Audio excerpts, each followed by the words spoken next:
La ilahe illallah Muhammed Resulullah, cihadedir maşallah cemaati cundullah. La ilahe illallah Muhammed Resulullah, cihadedir maşallah cemaati cundullah. Tövhid ile kalktılar, hak sancağın taktılar, geçmişi düşünmeden geleceğe baktılar.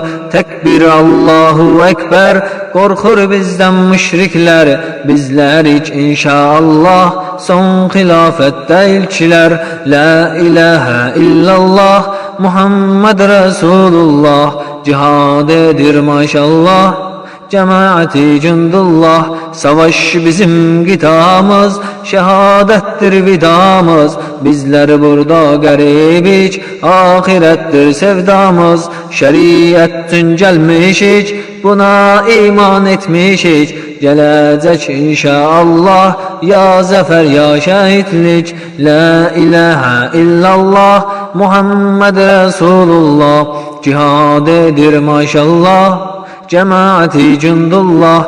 Akidemiz bellidir, cihad küfrün ellidir, münafikler müşrikler ebedi o dehlidir. Kalbimiz iman dolu, çıktığımız hak yolu, dönmerik inşallah ölüm olsa da sonu. La ilahe illallah Muhammed Resulullah, cihadedir maşallah cemaati cundullah.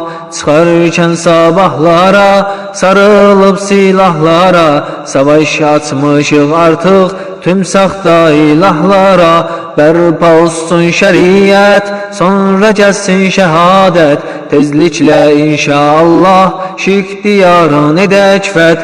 La ilahe illallah Muhammed Resulullah, cihadedir maşallah cemaati cundullah. La ilahe illallah Muhammed Resulullah, cihadedir maşallah cemaati cundullah.